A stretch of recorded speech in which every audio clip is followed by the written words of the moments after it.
Hello students, I'm Shishpal Chauhan and today I have brought direct and indirect speech. How to change the sentences beginning with let into indirect speech. प्यारे बच्चों, आज मैं indirect speech के लिए आप सबके सामने आया हूँ। आपको डायरेक्ट इनडायरेक्ट स्पीच में जब लेट से सेंटेंस बिगिन करते हैं, इन्वर्टेड कोमास में जो डायरेक्ट स्पीच होती है, इन्वर्टेड कोमास के बाद लेट एक वर्ब के रूप में होता है और लेट मीनिंग यहाँ देता है अलाउ, जैसे let me go there, let me come in, right, let's go out एक सजेशन देता है, प्रपोज करता है, या फिर अलाउ का मीनिंग देता है। तो ऐसे सेंटेंसेस को इनडायरेक्ट स्पीच में बदलने के लिए रूल क्या है वो इस वीडियो में मैं आप सबके सामने पेश कर रहा हूँ। तो direct and indirect speech, how to change the sentences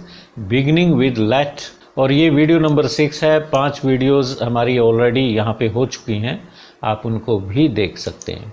If the sentence in the reported speech begins with let us, make the following changes. अगर कोई भी सेंटेंस आपको इन्वर्टेड कोमास में जो डायरेक्ट स्पीच होती है, यहाँ हम रिपोर्टेड स्पीच की जगह डायरेक्ट स्पीच कहना ज़्यादा अच्छा समझेंगे, तो उसमें लेट से बिगिन करता है। अगर उसके बाद लेट के बाद अस मिले, आपको ये खास बात याद रखो। If any sentence begins with let and followed by us in direct speech, then remember these rules.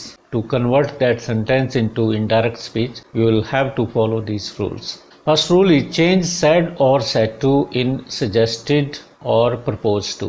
यदि डायरेक्ट स्पीच में मीन्स कोमा वाली जो पार्ट होता है सेंटेंस का, जिसमें इन्वर्टेड कोमास होता है, उसके अंदर एक्चुअल वर्ड्स होते हैं स्पीकर के कहे हुए, जैसे ही said to me let's go out, तो लेट्स गो आउट, लेट के बाद अस है, कोमास लगा हुआ है, ये कॉन्ट्रैक्टेड फॉर्म है लेटस की, लेट्स बोलते हैं, तो लेट के बाद कोमा अपोस्ट्रोफी कोमा होता है, एस होता है, लेट्स, और डिटेल में लेट और अस होता है। तो सेड या सेड टू जो रिपोर्टिंग वर्ब है हमारा, ये रिपोर्टिंग वर्ब भले ही टू हो या ना हो सेड के बाद, you will change it into suggested to और प्रपोज टू। वैसे सजेस्टेड और प्रपोज्ड में कोई ज़्यादा अंतर नहीं है, डिफरेंस नहीं है मीनिंग का, तो जो आपको सूट करता है, अगर माइनर डिफरेंस भी आप महसूस करते हैं तो आप इसको बदल सकते हैं उसी के अनुसार। और दूसरी चेंज क्या करनी है आपको, you remove commas and put that as conjunction. Direct speech जहाँ से शुरू होती है उससे पहले जो इन्वर्टेड कोमास हैं उनको रिमूव करना है और दैट कंजंक्शन लगाना, जैसे हम स्टेटमेंट में करते आए, ये काम तो पहले भी करते रहे हैं आप। और थर्ड चेंज है, if either of the subject and the object is in first person, जो स्पीकर होता है सब्जेक्ट होता है और जो लिसनर होता है ऑब्जेक्ट होता है, यदि उनमें से कोई एक फर्स्ट पर्सन में है, मीन्स आई और वी में है, आई या वी में, चेंज अस, तो अस को वी में बदलना है, या आई और वी अंदर मिल जाते हैं, मतलब शुरू में है आई सेड टू हिम, इस तरह आई फर्स्ट पर्सन है, वी सेड टू देम, तो वी फर्स्ट पर्सन है, तो लेट के बाद जो अस आता है उसे वी में बदलो, अदरवाइज अगर दोनों थर्ड पर्सन है तो दे में चेंज करोगे। The helping verb in the reported speech will be should, और लेट वाले पार्ट में जो भी हेल्पिंग वर्ब आपको यूज करना है that will be only should के अलावा कुछ नहीं होगा, क्योंकि सजेशन है या प्रपोजल आप दे रहे हैं किसी को। एग्जाम्पल करेंगे, ये रूल्स आपको क्लियर हो जाएंगे, तो कोई ऐसी दिक्कत की बात नहीं है। एग्जाम्पल लेते हैं, let's take an example. Sonu said to Monu, Sonu is the speaker और मोनू लिसनर है, दोनों थर्ड पर्सन में है, ये भी थर्ड पर्सन और ये भी थर्ड पर्सन। इसका मतलब लेट के बाद अस जो आया है ये दे में चेंज हो जाएगा और उसके बाद शुड लगेगा, ये हेल्पिंग वर्ब। तो सेड टू किस में बदलोगे, सजेस्टेड टू में। Sonu suggested to Monu, said को हमने सजेस्टेड टू में चेंज किया, कॉमा हटे, then we have replaced commas with that, it serves as a conjunction, ये कंजंक्शन का काम करता है, और अस को हमने दे में बदला because our speaker that is subject and object जो है वो दोनों थर्ड पर्सन में है। They should decide who would speak fast. Who वहीं रहेगा, यहाँ विल का वुड बनेगा, स्पीक फास्ट। ये पूरा सेंटेंस बना। Sonu suggested to Monu that they should decide who would speak fast. आगे बढ़ते हैं। If let is not followed by us. अब बात होती है कि लेट के बाद अस नहीं होता। कई बार दो ही बातें होती है लेट के बाद, या तो अस होता है या फिर नहीं होता। लेट के बाद लेट मी हो सकता है, ऑब्जेक्टिव केस हो सकता है प्रोनाउन किसी का। चेंज सेड या सेड टू। सेड या सेड टू को रिक्वेस्टेड, एडवाइज्ड, टोल्ड, जो भी आपको ठीक लगे सेड टू को या सेड को उसमें बदल दो। एक्चुअली लेट यहाँ फर्स्ट फॉर्म है एक किस्म से, ये इंपेरेटिव सेंटेंस है और इंपेरेटिव सेंटेंसेस में हम इस तरह से चेंज करते ही हैं और एग्जाम्पल से आपको क्लियर हो जाता है। और सेकंड चेंज है डू नॉट रिमूव लेट। पहले हमने लेट को खत्म किया था, दैट लगाया था, फिर अस को वी में या दे में, जिसमें आपको ठीक लगा था उसमें चेंज किया। अब लेट को वहीं रहने देना और लेट से पहले टू लगेगा जो इसको इन्फिनेटिव फॉर्म दे देगा, टू लेट बन जाएगा। ये लेट मीन्स टू अलाउ, यहाँ पे इन्फिनेटिव का काम करेगा वो। Pronouns will be changed according to the previous rules. और जो प्रोनाउंस होंगे वो प्रीवियस रूल्स के अनुसार ही बदलते रहेंगे। Example, I said to Rohit let me sit beside you. I said to Rohit, Rohit को आई ने कहा लेट मी।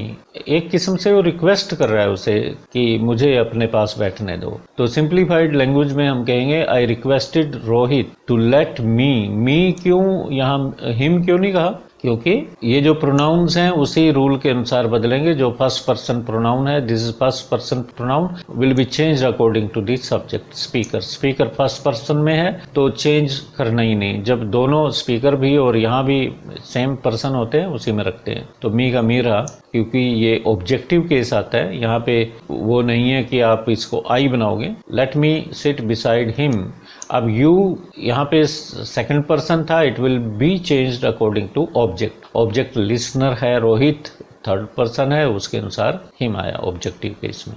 तो एक और सेंटेंस यहाँ पे लिया हुआ है, she said to her teacher let me come in sir. अब ये सर यहाँ पे आ गया अलग से, तो ये रिक्वेस्ट स्ट्रॉन्ग हो गई। तो सेड टू को आपको रिस्पेक्टफुली यहाँ पे लगाना पड़ेगा। She respectfully requested the teacher, या हर टीचर आएगा यहाँ पे। She respectfully requested her teacher.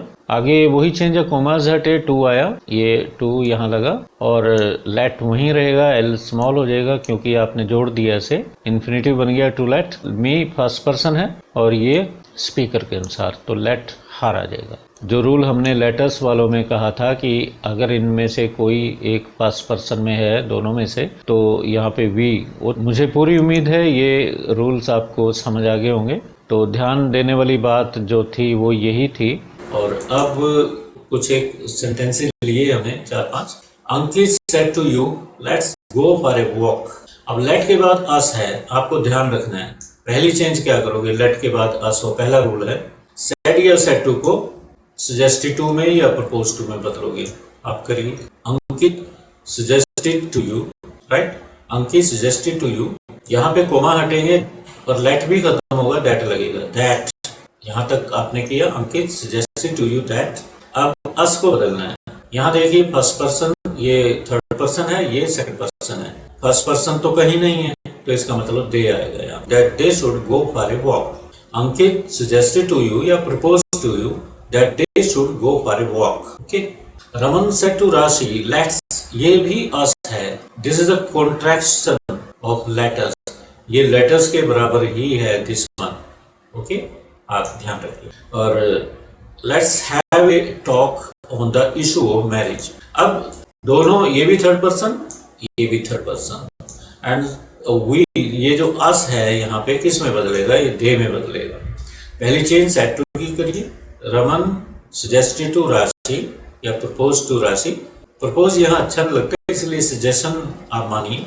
Suggested to राशि दैट लगे, कोमा हटे, लेट भी खत्म होगा, दैट दे शुड, यहाँ पे अस की जगह दे लगा, they should have a talk on the issue of marriage. Hrithik said to his friend. Hrithik is also third person, this is also third person, तो इसका ये रूल लागू नहीं होगा थर्ड पर्सन वाला, क्योंकि लेट के बाद मी है। सेकंड रूल पे आ गया हम। तो यहाँ सेड या सेड टू को आप मीनिंग के अनुसार बदलोगे। Let me try to solve solve this problem. जैसे कोई रिक्वेस्ट कर रहा हो, Hrithik requested his friend that तो लगेगा नहीं, टू आएगा यहाँ पे, टू लेट हिम। मी कौन है, फर्स्ट पर्सन है तो ऋतिक के लिए है let him try to solve that problem, this का दैट हो जाएगा, टू लगेगा, to let him try to solve that problem. Nalini said to her teacher please let me come in the class. Nalini requested her teacher, right. अब please भी खत्म, requested में change किया हमने, और ये टू लगेगा, टू लेट मी को बदलना है। थर्ड पर्सन नलिनी के अनुसार है ये, मी नलिनी ने कहा है तो उसकी जगह यहाँ पे लेट हर आ जाएगा। लेट सी नहीं होता, let is always followed by objective case, subjective case नहीं आता इसमें प्रोनाउन का लेट के बाद। लेट वी नहीं होता, लेट आई नहीं होता, let I do this work, no let me do this work. Let us होता है या फिर लेट वी नहीं होता, let her come in the class. पांचवा है Rohit father said to Rajit let the children play in the park. Rohit father told Rajat, सीधी बात करो, टोल्ड रजत चल जाएगा, to let the children play in the park. Rohit father told Rajat to let the children play in the park. और next है Ashu said to her friend do not let anybody enter the room. Do not let us वाला तो नहीं है, तो said ये said to advised वगैरह हम बदल सकते हो। Ashu advised her friend, do कटेगा, not to let anybody enter the room.